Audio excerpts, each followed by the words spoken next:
Number 45, determine the number of moles and the mass requested for each reaction in exercise 4.44. And then we have letter B out of those exercises.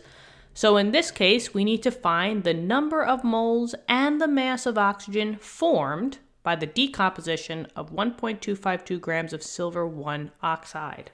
Okay, so this is a stoichiometry problem, and I can tell that it's a stoichiometry problem because they gave me an amount of one compound, and they're asking me for a amount, whether it's moles or mass, it doesn't matter, of another molecule. In this case, it's oxygen. So when you see that idea, when they give you information of one compound and they're asking you for information for another specific other compound, we got to use stoichiometry. And stoichiometry is just a fancy word for saying balanced equation and conversions. That's it. You're basically just doing a conversion with the balanced equation. Cool. But the first thing is that we need a balanced equation. Now, we've done tons of problems on this playlist that deals with learning how to balance equations, how to actually make an equation. So this will kind of be like a review, this part. So if you want, pause the video and see if your equation matches mine. So I'm just going to kind of run through this. We want to find the amount of oxygen formed. So if you're forming oxygen, that means it's a product. And we're decomposing silver 1 oxide. So silver 1 oxide is Ag2O. That's the compound there, right? We've done tons of problems crisscrossing and figuring out how to make a product, or make the compound, right? This comes from the oxidation states. And it's decomposing into, one is oxygen, but the other one, remember, conservation of, elements and mass. If Ag is on this side, Ag has got to be on this side as well. So I'm going to break down into silver and O2. I don't just write oxygen because remember, oxygen is a diatomic. So there's that. Now, by just writing the equation, not good enough. We just have to make sure that it's balanced. So I'm just going to look and see if my elements are balanced. I see that I have 2 oxygens here and only 1 oxygen here. So I'm going to have to put a 2 in front of here. And because of that, 2 and 2, I have 4 total silvers, so I have to put a 4 here. And now my equation is balanced. First part done. The second thing that I like to do is I like to write out what I have under the compound that they told me. So in this case, I have 1.252 grams of silver 1 oxide. So I'm just going to say I have 1.252 grams of this compound, silver 1 oxide. And then I just write under the other one what they're asking for. They wanted the moles and the mass of the oxygen. So I'm going over to oxygen and I'm just going to say, okay, they wanted the moles and they wanted the mass, which is grams, right? Now it kind of makes it clearer to you that they gave you information of one thing and they're asking for a completely different compound. So stoichiometry. Now, whenever we're doing stoichiometry, it's very important to memorize this flow that's shown right here. The red, or the A, is indicated by the starting materials, and the B, or the blue ones, is what you're looking for. So it's always grams to moles to moles to grams. Grams to moles to moles to grams, okay? Now, we're just going to mold this into what we have, right? The starting material was Ag2O, and we had 1.252 grams. So I know that I have 1.252 grams of not A anymore, it's Ag2O. And maybe if I can just swing this a little bit more. Yeah, there we go. Okay. I can convert that into not moles of A, but now specifically I know that it's going to be moles of Ag2O, right? And then from there I can convert into my product, the one that I want, right? In this case, the compound that I'm searching for is O2. So I'm going to transfer into moles of O2, and then from there I could find the mass of O2, the grams. And now I have everything good to go. I'm ready to do my conversion. I have like my little flow. So always start with what you're given.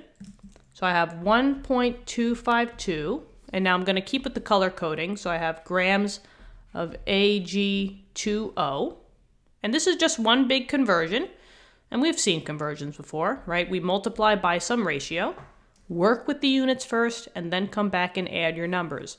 In this case, you don't want grams of Ag2O, so that goes on the opposite side. In this case, it goes on the bottom. And then look ahead to see what you need. Oh, I want to convert to moles of Ag2O, so that goes on the top. Okay, so units are in place. Now the next question is, what are the numbers that go here? Well, we've done this conversion before, right? We've done a conversion where we're going back and forth between grams and moles of the same compound or same element. And remember, that's always using the periodic table, PT. And remember, when you're using the periodic table, you always have 1 mole of whatever the compound is.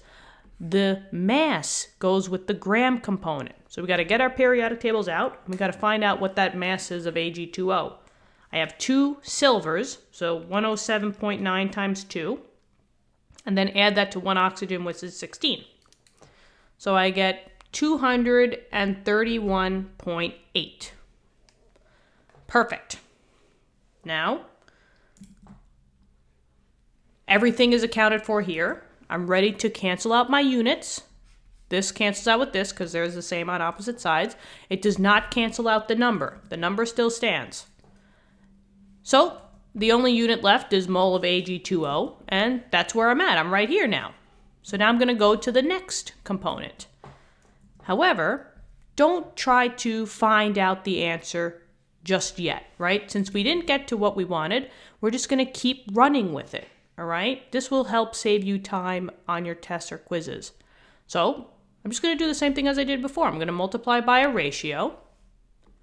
I notice that I don't want this unit. That goes on the opposite side. So mole of Ag2O goes on the bottom.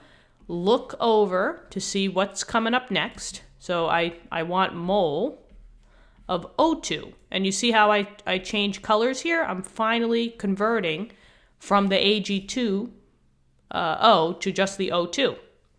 Units are all here, but now the question is, what are the numbers that go here? Well, this is something new. This is a mole-to-mole conversion.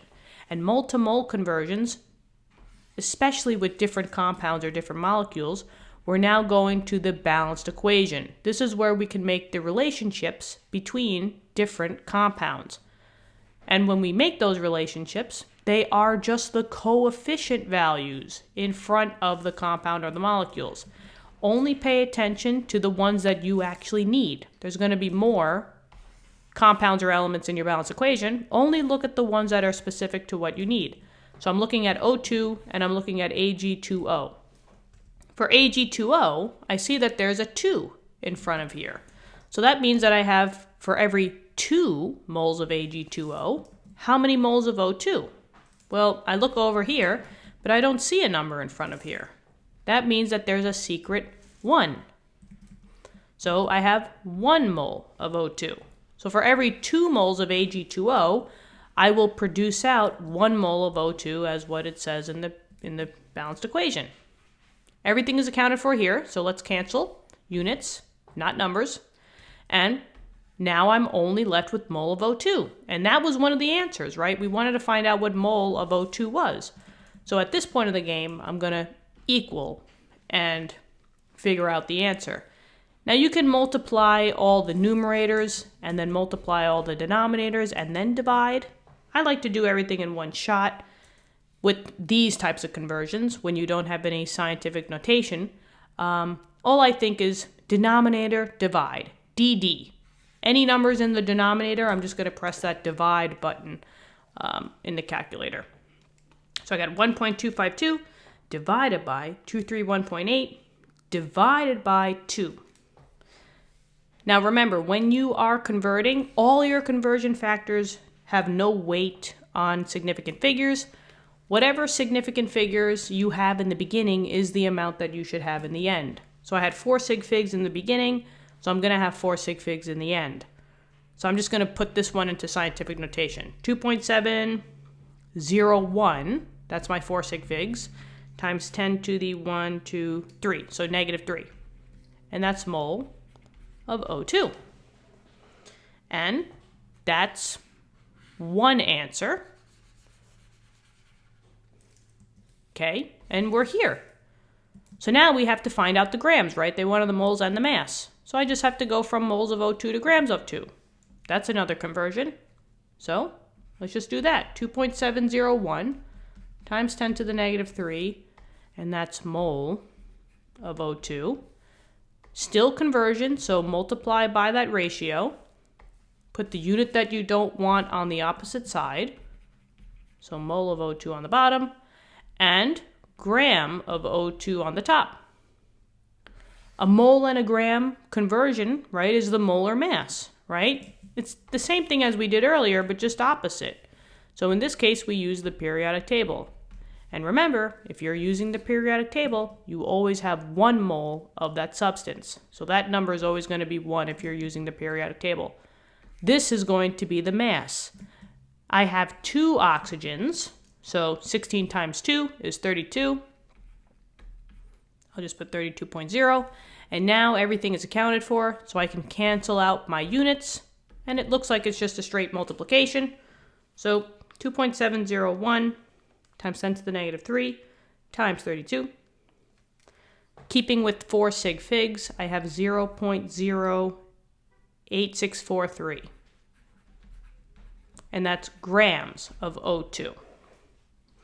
Okay, so finally, what does this even mean, right? What did we actually even find?